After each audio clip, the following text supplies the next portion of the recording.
Oliver Twist, by Charles Dickens. Chapter 7. Oliver continues refractory. Noah Claypole ran along the streets at his swiftest pace, and paused not once for breath until he reached the workhouse gate. Having rested here for a minute or so, to collect a good burst of sobs and an imposing show of tears and terror, he knocked loudly at the wicket, and presented such a rueful face to the aged pauper who opened it, that even he, who saw nothing but rueful faces about him at the best of times, started back in astonishment. "Why, what's the matter with the boy?" said the old pauper. "Mr. Bumble! Mr. Bumble!"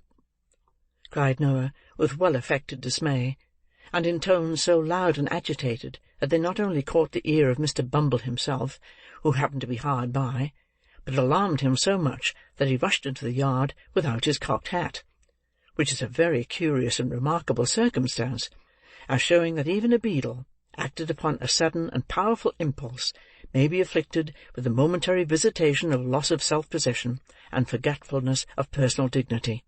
"Oh, Mr. Bumble, sir," said Noah. "Oliver, sir. Oliver has—" "What? What?" interposed Mr. Bumble, with a gleam of pleasure in his metallic eyes. "Not run away? He hasn't run away, has he, Noah?"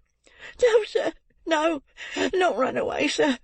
He's turned vicious," replied Noah. "He tried to murder me, sir, and then he tried to murder Charlotte, and then Mrs. Oh, what dreadful pain it is!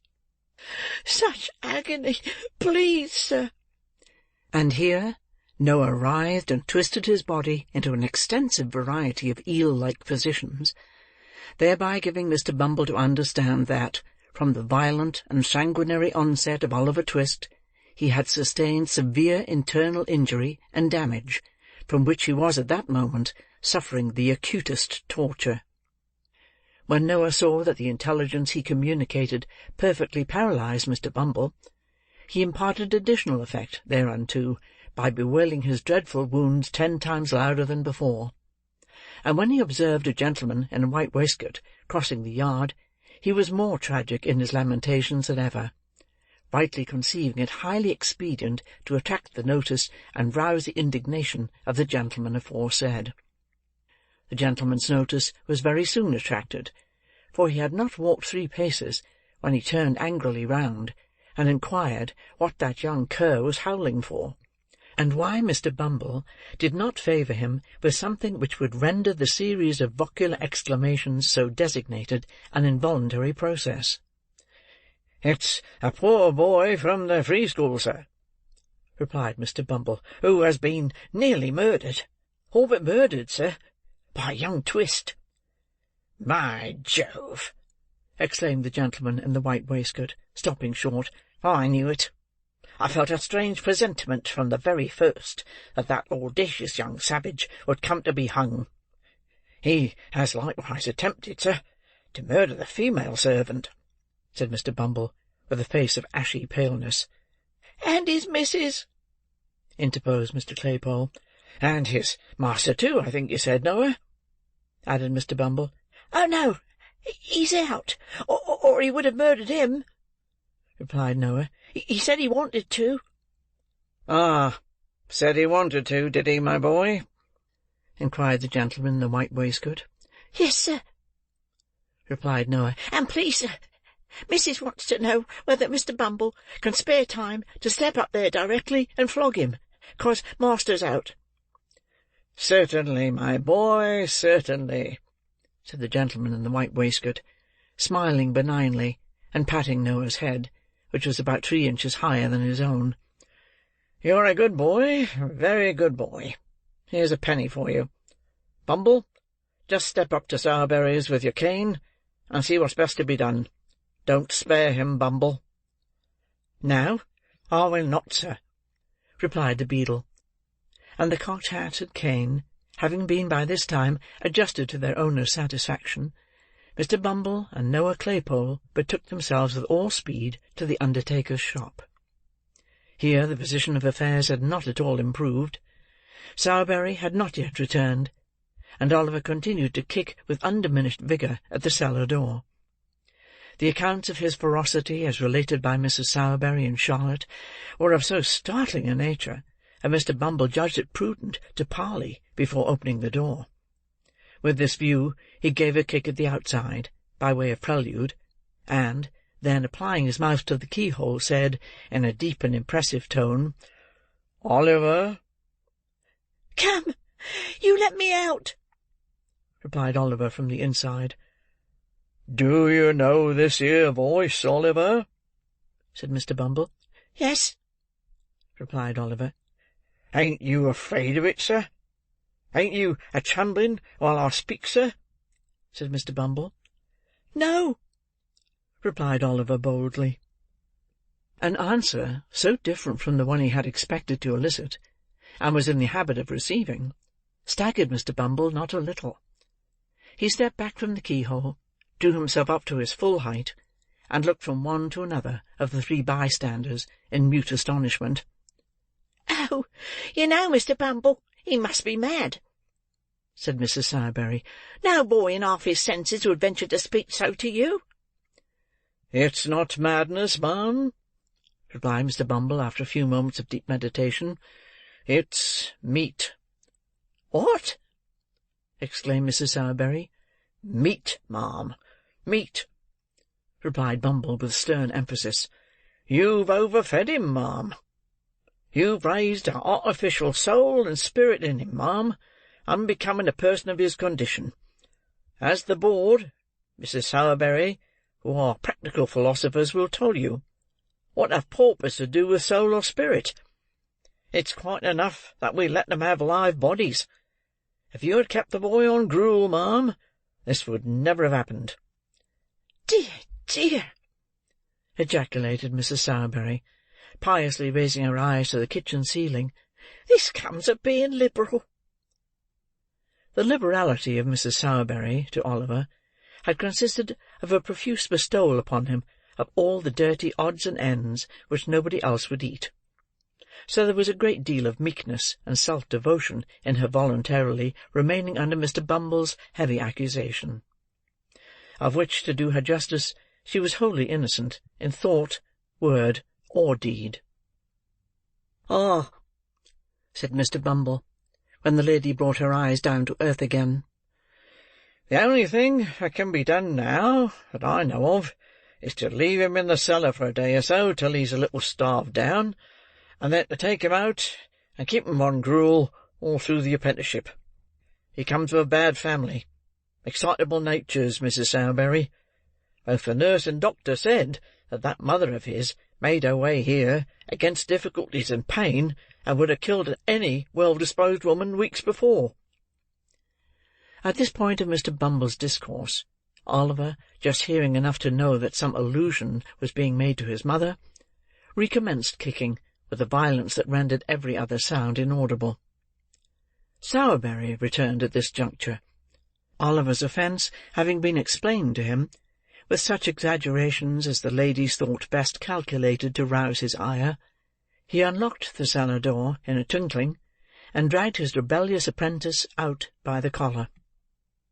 Oliver's clothes had been torn in the beating he had received. His face was bruised and scratched, and his hair scattered over his forehead.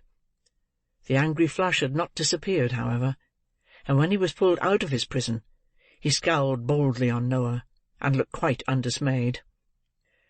"Now, you're a nice young fellow, ain't you?"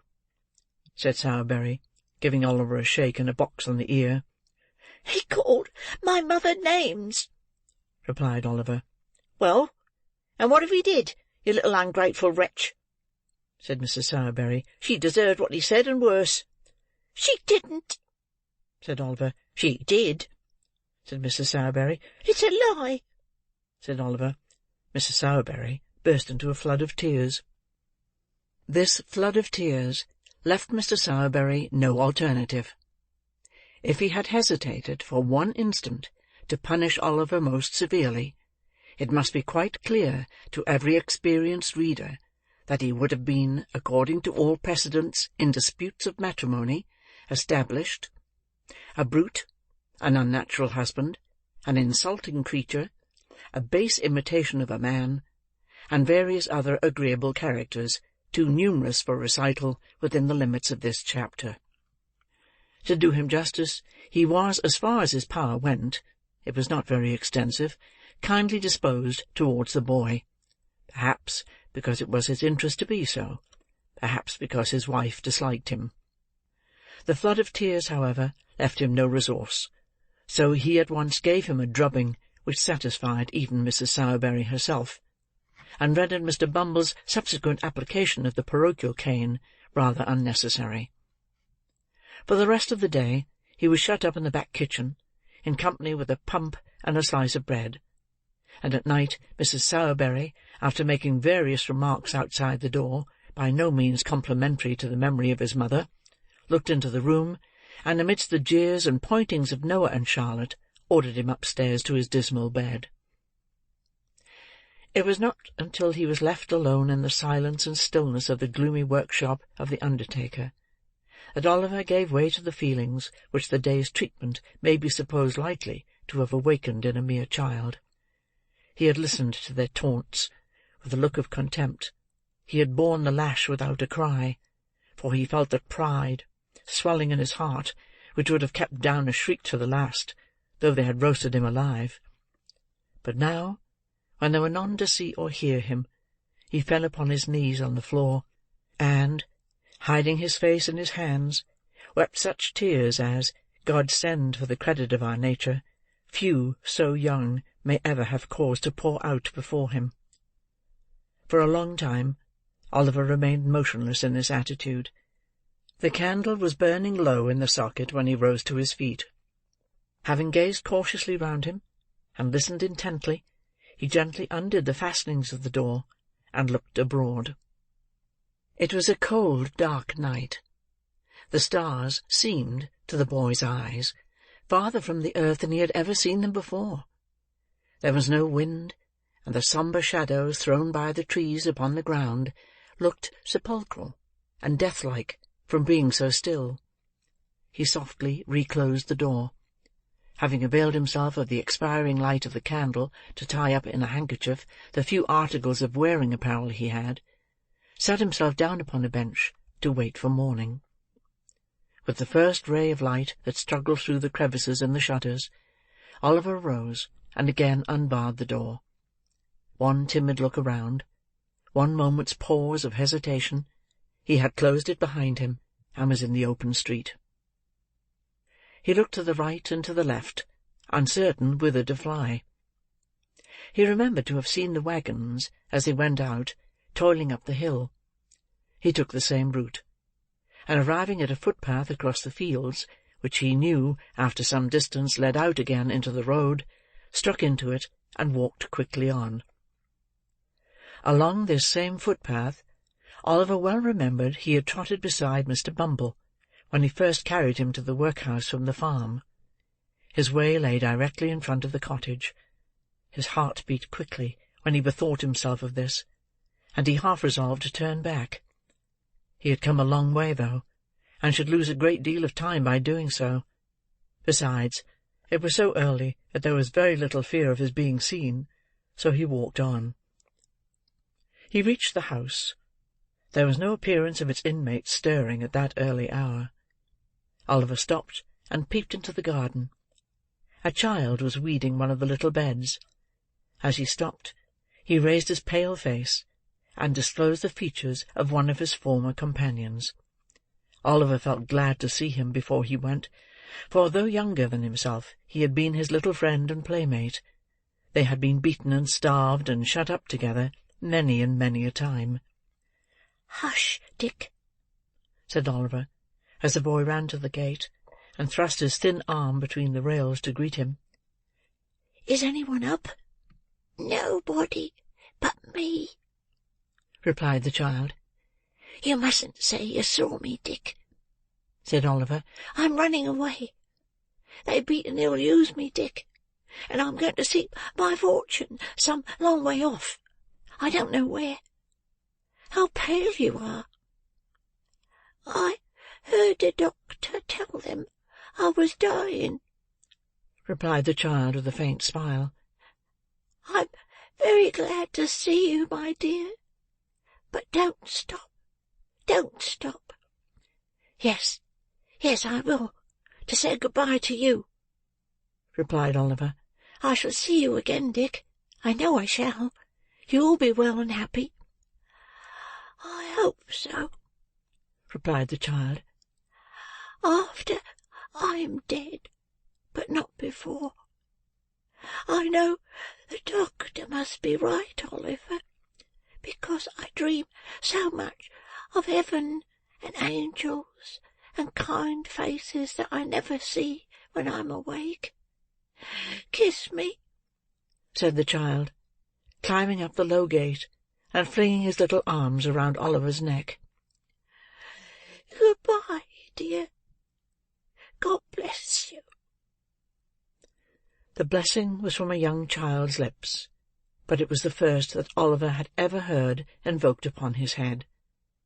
And through the struggles and sufferings and troubles and changes of his after-life, he never once forgot it.